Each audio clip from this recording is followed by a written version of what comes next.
nadie puede legítimamente prohibir la compartición entre la gente.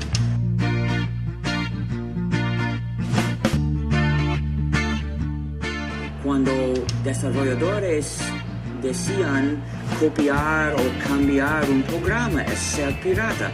No es verdad. Ser pirata es atacar naves. Es muy, muy malo. Pero compartir programas o recetas con su prójimo es bueno.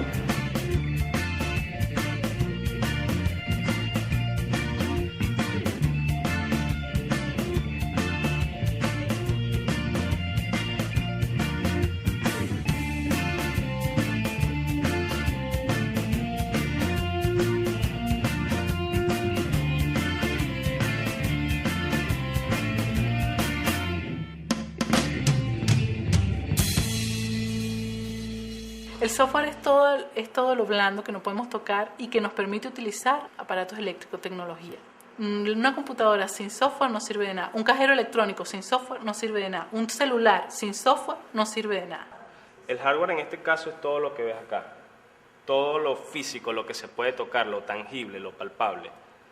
En este caso tenemos unidades, el procesador, unidad de disquete, disco duro, la tarjeta madre, como tal. Todo eso son los componentes de hardware del computador, monitor. Eso en conjunto forma lo que es el computador, ese equipo que me permite no solamente lo que su objetivo principal, que es automatizar procesos, hacer cálculos muy violentos, sino que ya tenemos aplicaciones que me permiten, por ejemplo, conectarme a internet, navegar, correr gráficos, jugar, aprender. Entonces ya tenemos, si se quiere, un dispositivo bien potente y útil para todas las actividades que podamos hacer en nuestra vida cotidiana.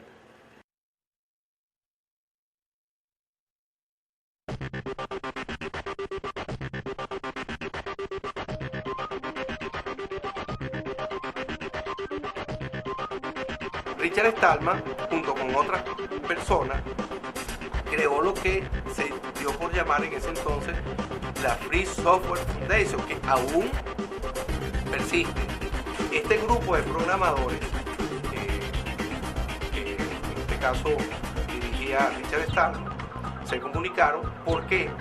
Porque lo que podían hacer antes, estas empresas transnacionales vieron la oportunidad de hacer negocios y no se equivocaron. Lo primero que hicieron fue incomunicar a los programadores. Los incomunicaron. Lo que hacía A no lo conocía B, y lo que hacía B no lo conocía C. Richard Stallman se puso de acuerdo con estos programadores, entonces impidió en cierta manera lo que estaban haciendo los directores de esa empresa del instituto, pues, de Massachusetts.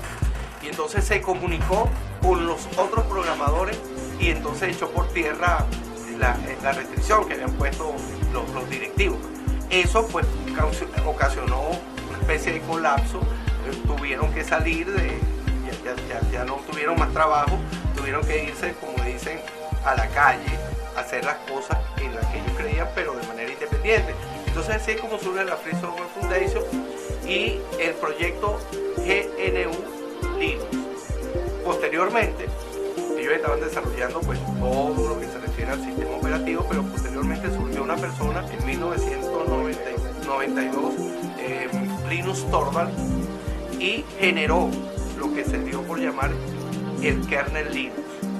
El kernel Linux no es más que unos programas que permiten interactuar al usuario con la máquina.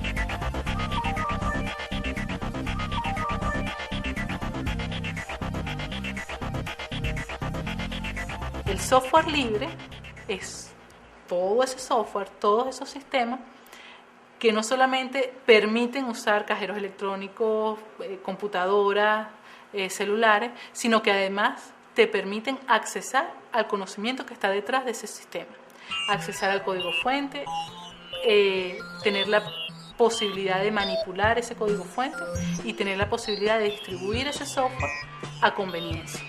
Todo sistema tiene algo que se llama código fuente. El código fuente es lo que el programador escribe y luego puede o no, según el sistema, ser compilado.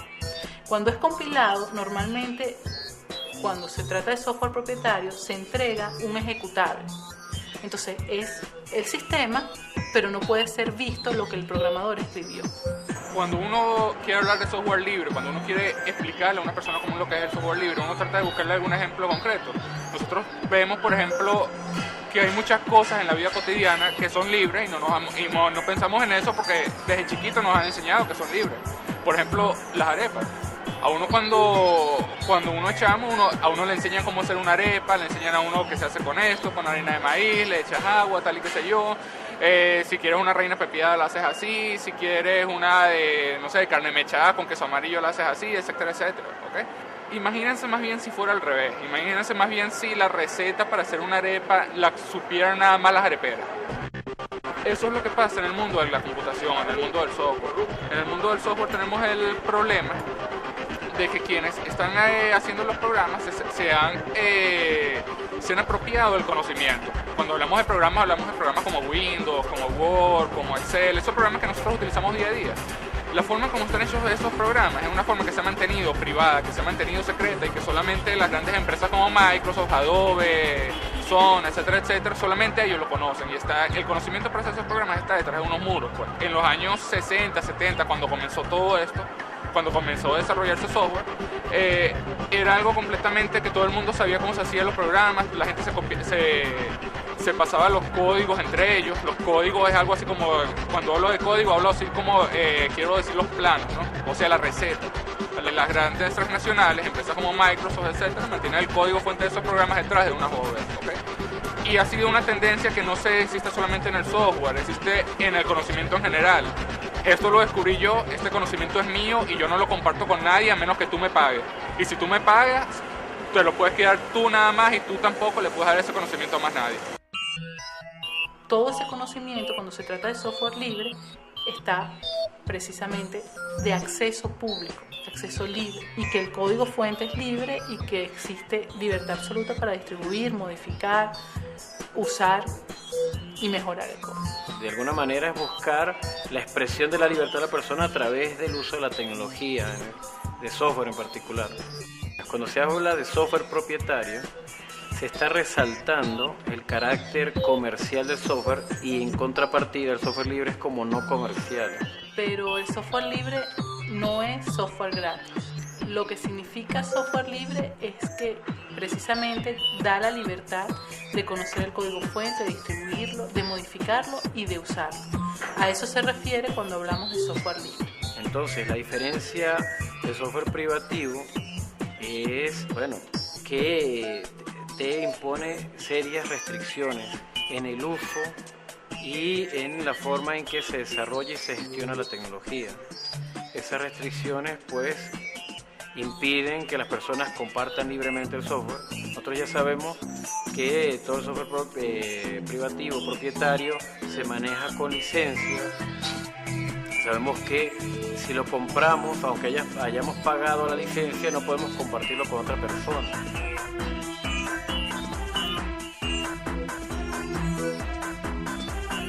El negocio, vamos a decirlo así, del software libre está no en el pago del desarrollo realmente, sino en el pago del servicio, del mantenimiento del sistema, del entrenamiento para el uso del sistema, que son servicios que implican un costo, un pago. Claro, esa mentalidad de que yo no voy a hacer nada de gratis y otros se van a aprovechar de mi trabajo, es una mentalidad sembrada por las mismas empresas que se quieren aprovechar de este mercado. Entonces el negocio es un cambio, como lo hablábamos, un cambio de paradigma. El negocio no está en que yo voy a desarrollar un sistema en toda mi vida y voy a vivir de lo que vendo en licencias de ese sistema, ¿no? La mayoría de las personas, hay muchísimas personas las que trabajan freelance en el software, lo que hacen es que ellos utilizan una copia ilegal de software. Por ejemplo, cuando se le da servicio a pequeñas y medianas empresas, pymes, ellos instalan software con licencias no legales. Entonces el costo del software es cero. Y ellos siguen ganando dinero porque ellos dan soporte, asesoría técnica, capacitación y se gana muy buen dinero. Hay muchas personas que trabajan de esa manera. Hay que considerar, que haya una anomalía en la economía, en todo este lío del software libre. La anomalía es que se ha permitido que personas como Bill Gates hayan acumulado una riqueza en su periodo de vida mucho mayor que otras familias multimillonarias en varias generaciones. Es muy ventajoso, es muy fácil de alguna manera abusar con el software, porque el software es algo intangible. Entonces, yo genero un software, lo desarrollo, lo pongo en un CD, y el costo de desarrollo de una forma relativamente rápida, el costo de desarrollo como tal, yo lo cubro con cierta rapidez. Una vez cubierto el software, una vez cubierto el costo del desarrollo del software, lo que se está haciendo es vender plástico.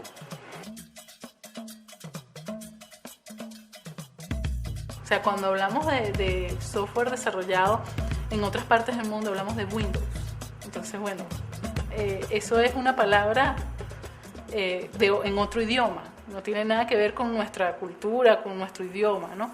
Windows es un software que viene más que todo a solventar los problemas del público estadounidense, del público europeo, que es, digamos, el mercado que más compra ese tipo de productos, ¿ok?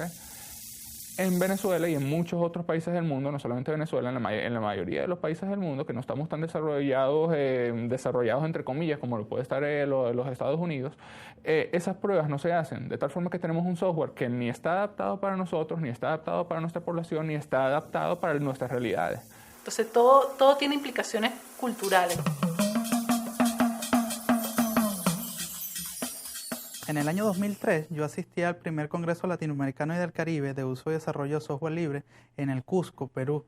Ahí se dictó una carta que se llama la Carta del Cusco, donde la UNESCO se compromete a generar y apoyar el desarrollo y uso de software libre a nivel mundial.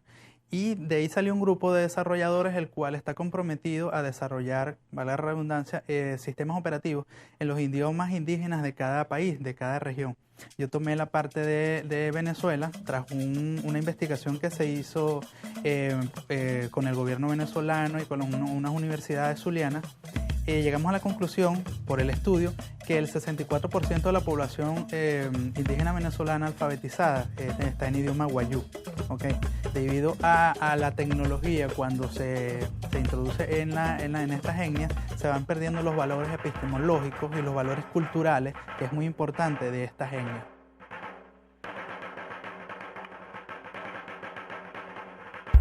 Este sistema operativo está basado en Linux, es exactamente en una distribución que es Debian, ¿ok?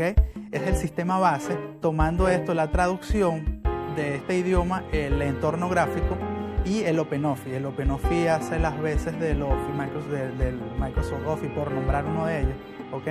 Y tiene una hoja de cálculo, un procesador de texto y un editor de láminas, o sea, unos slides de presentaciones parecidos al PowerPoint.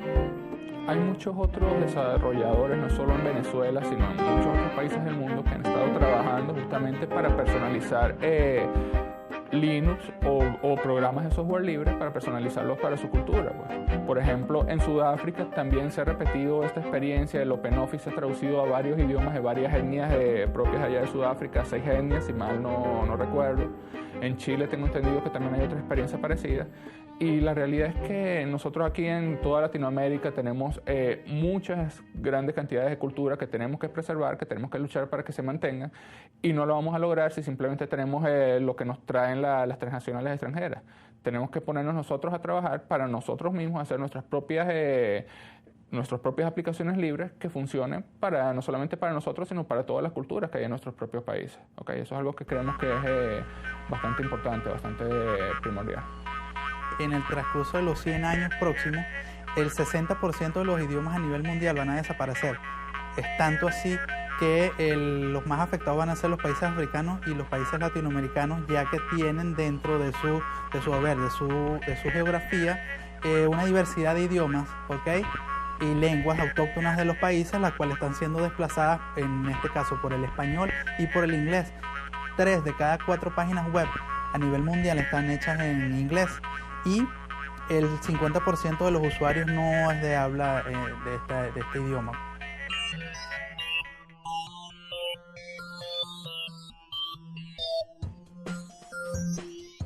te puedo asegurar que en todas las aplicaciones propietarias tenemos una versión, por decirlo así, libre, totalmente libre, que no tenemos que se apegan a las 4 libertades sin atentar con los derechos de autores, con el copyright que tienen los sistemas operativos propietarios, los cuales nos limitan al uso de esta sistemas operativos porque estamos violando sus derechos de autores. El software libre tiene una licencia que es la GPL, licencia pública general, ¿ok?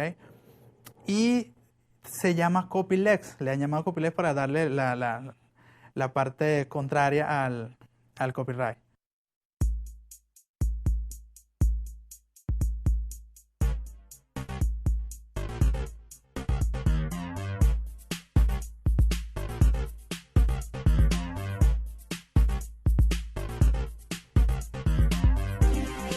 Este es un trabajo también que se hizo en Blender. Blender es un editor de 3D, por supuesto libre. Todo esto es software libre, no es privativo, no hay que pagar nada y por supuesto es fácil de usar. La importancia que tiene hacer software libre y que tiene hacer una distribución nacional es que nosotros estamos resguardando el patrimonio cultural, tecnológico y epistemológico de la nación en nuestros idiomas autóctonos y en total soberanía. Nosotros tenemos el control de lo que está ocurriendo en este sistema operativo, hecho por desarrolladores de acá, y esto genera cierta seguridad para el Estado, que no va a ocurrir lo que ocurrió, por ejemplo, de llamarlo así, lo de PDVSA. Aquí se usó tradicionalmente en la industria petrolera software propietario. Software propietario, incluso, fíjate, te voy a poner el ejemplo de Yagua, donde se cargan las cisternas que llevan la gasolina. ¿Te recuerdas todo ese lío que hubo aquí por la cuestión de la gasolina, etcétera? Bueno, resulta que esta gente que promovió el paro manipulaba el software desde su casa, porque ellos tenían el control del software por lo que nosotros llamamos puertas traseras. Entonces, hubo que hacer un trabajo muy fuerte, desmontar ese software y montar uno que impidiera que esta gente manipulara eso desde afuera. Entonces, ahí, como te decía, hay un problema implícito de soberanía. Para decirlo en palabras normales, eran unas computadoras en Estados Unidos las que decían quiénes tenían acceso a la red de PDVSA y quiénes no tenían acceso a la red de PDVSA. Los servicios informáticos eran subcontratados a una tercera empresa que era Intesa, la cual tenía prácticamente el control de muchas de las cosas. Inclusive cosas como la validación de los usuarios ni siquiera se hacía en Venezuela, sino que se hacía con los servidores de Intesa que estaban en Estados Unidos.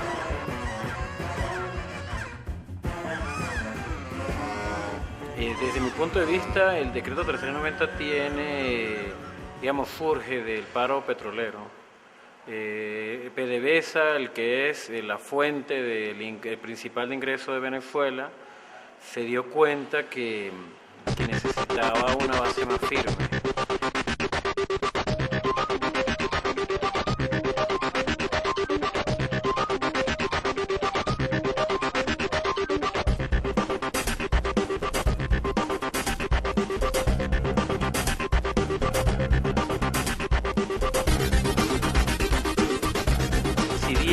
Parte de la soberanía que se le da a PDVSA para que los sistemas de PDVSA funcionen de forma totalmente independiente.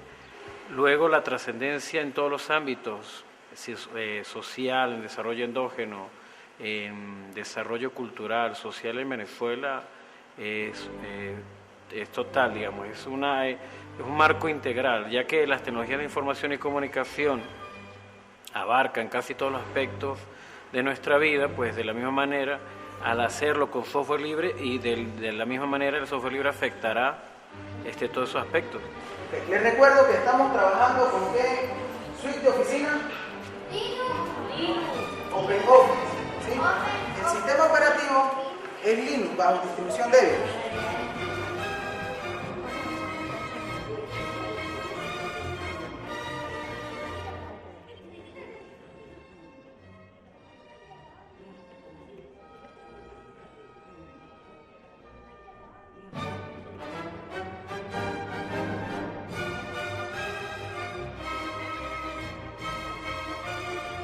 La idea es poder pensar que el niño esté en contacto con todo lo que está detrás de los sistemas, detrás del software, detrás de la tecnología, desde muy temprana edad, y pensar en cómo serán nuestros profesionales del futuro, que obviamente van a ser profesionales superiores.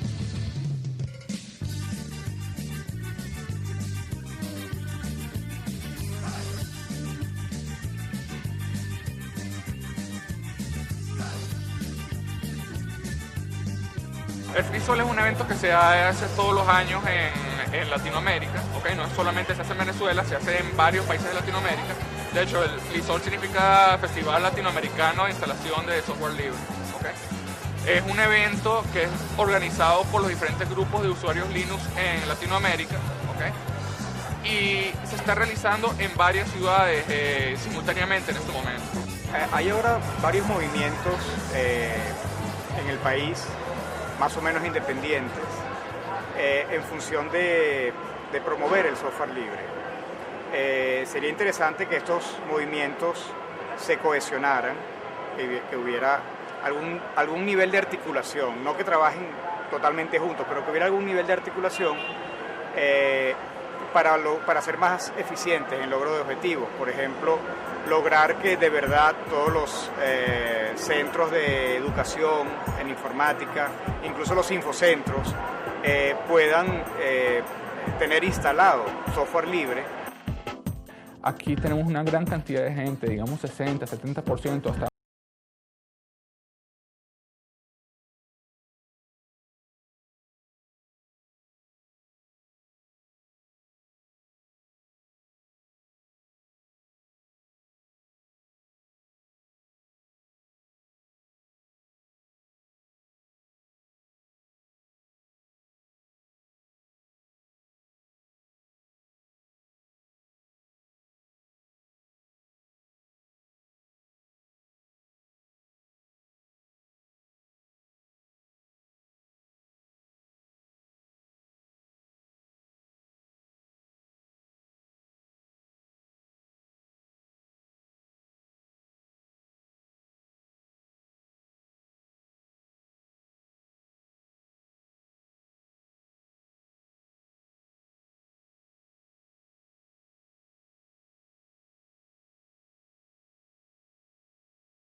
mantener un cierto comercio de bajo fondo, ¿no? Y que muchas veces está asociado con la pornografía, con cosas que no son fáciles de vender en cualquier sitio. Y las aplicaciones de Linux no lo están haciendo una sola persona o dos personas, es algo que se está haciendo por decenas de miles de programadores a nivel mundial.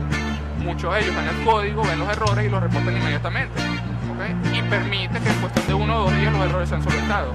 Por ello, quien instale Linux no tiene que estarse preocupando por los virus o por los antivirus como si se tendrían que preocupar otras personas. ¿Okay? El software libre es trabajo en equipo, trabajo cooperativo. Yo diría que es el socialismo llevado a la informática. conocimiento, es conocimiento compartido, que es sumamente importante. Como le dije, genera algo que es para todos y que todos pueden tocar, que todos pueden mejorar y que todos pueden seguir mejorando. Es desarrollo, es independencia, es soberanía.